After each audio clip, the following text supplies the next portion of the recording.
Hi, my name is Phil Pesh. A little background information. I'm married. I have two wonderful sons and a wonderful grandson.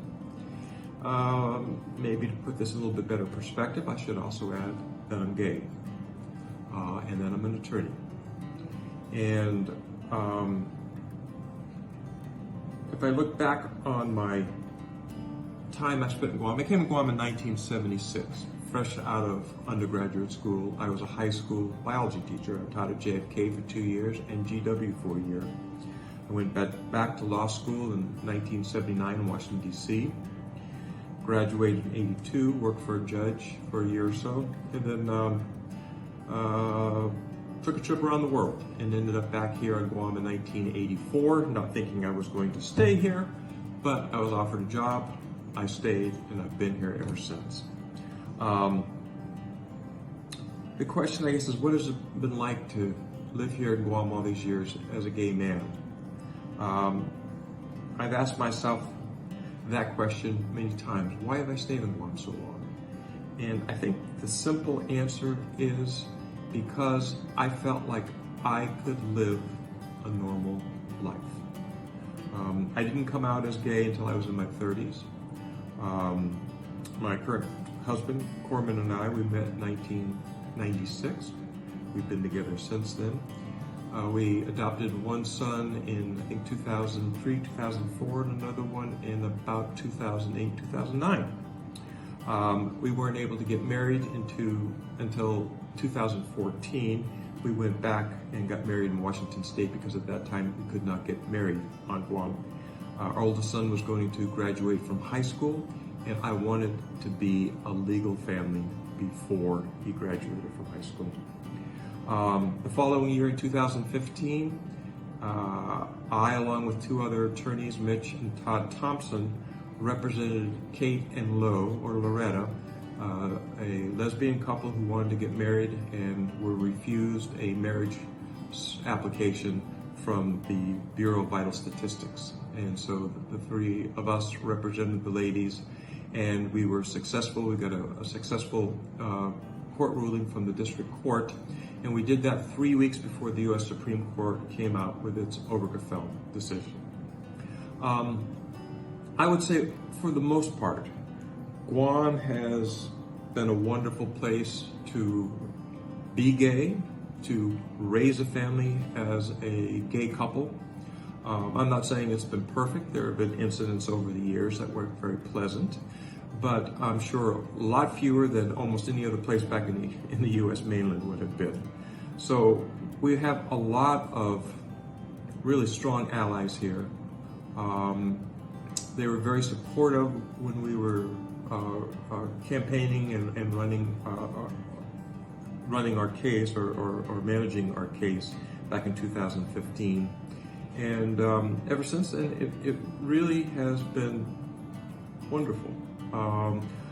I don't really know of any negative results. I mean, if the Catholic Church has come out, and don't get me started on that. I was brought up a Catholic. I think they've been very hypocritical in the way that they've handled that situation.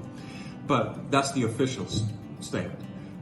For the most part, the parishioners have not been harsh on the gay community at all, and that's extremely appreciated. So I would say, all in all, Guam has been a wonderful place to be gay and to raise a gay family, and I am extremely appreciative of that and thank the community. And good luck to anybody who's gay, and don't be ashamed of who you are, be proud of who you are. There's no reason to be ashamed. Hi, my name is Corman, and I'm a big supporter of LGBT. Being gay and growing up was very difficult for me because you never know how people are going to react when you tell them you're gay. So if you know someone, especially the younger generation, who comes out and tell you they're gay, please support them because they're going through a lot and they need your help. Thank you very much. Hello everyone, my name is Jolie. Yes, I am a lesbian. I was always known for a lesbian since I was little. They knew since I was 5th grade. That's the life about me. So freshman year I started, well, not freshman year, like sophomore year. That's when it got a little rough because when I started dating girls more, being more of a lesbian than a bisexual, it was really hard because when I grew up, when I was going to high school, I would get picked on and stuff like that. So when I learned how to deal with it and coped with it, like I said, I didn't come out in the closet till like later on, like just say my junior year. And when that happened, it was hard because like I went dealing with people picking on me, things going like that, you know. And that's what I say. Like I enjoy our, like I understand people that support it, and then some people that don't. But you know, I am who I am because I already knew from fifth, like even if I was in high school, I was in fifth grade, I knew that I was gonna be a lesbian. But our community, some people can be really harsh, some people cannot be harsh. So it works both ways for me. Like myself, I dealt with people bashing on me, saying, "Oh, you're not a lesbian, you're not a true lesbian," this and that. So yeah. What's you guys? Hafide, Guahu si Maria Sol Dueñas Marks. I'm a young bisexual chamorro artist and activist. I use she, they pronouns. I believe that we can include LGBTQ plus narratives into the work that we do by evaluating the way that we speak about things, evaluating our values, and learning to replace heteronormative ways of thinking with lessons and stories taught to us by the people around us, as well as educators that we look up to. I think that we can adopt an indigenous perspective into the way that we speak about the gender binary, gender roles, as well as the ways that we may let the sexual preferences of others influence the way that we perceive them. Buenas and Hafide. My name is Keone Smalpesh, and a sense of community to me is creating space for all persons. So for the last 18 years, I've been raised by my two amazing dads, and over the years, I've lost friendships and even experienced bullying due to others' judgmental views because of my parents being gay. I am proud to say that I have gay parents because through it all, they show me so much unconditional love and support. So to everyone who opposes the LGBTQ community, I just want to say that we are all human and we all deserve to be loved, and most importantly, be shown respect and dignity. Thank you. Today, I'm Brian Smalpesh, and I'm in support of the LGBTQ community because I grew up in a family and a household where my parents were gay, and they made me who I am today. I support the LGBTQIA+ community because I believe that you should treat others with kindness and respect, love others the way that you would like to feel loved, and accept others for who they are because who they are and their personality is what makes them unique.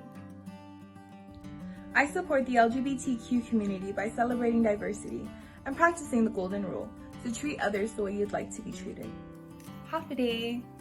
I support the LGBTQ community because of happiness. When you are able to love who you want to love and be who you are without feeling oppressed, that's when you can be at your happiest. So remember, at the end of the day, love always wins. Love is love. We accept our LGBTQ community because it is the right thing to do to love others regardless of their walk of life. Love is love. We support LGBTQ. Hafide, I am a supporter of the LGBTQ community by advocating for those who feel like their voices have been silenced. I'm an ally to the LGBTQ community. I am an ally to the LGBTQ community. Hi, I'm an ally of the LGBTQ plus community. I am an ally to the LGBTQ community. I am an ally to the LGBTQ community. I am an ally to the LGBTQ community. I am an ally to the LGBTQ community. I am an ally to the LGBT community. I am an ally of the LGBTQ community. I am an ally to the LGBTQ community. I am an ally to the LGBTQ community. I'm an ally to the LGBTQ community.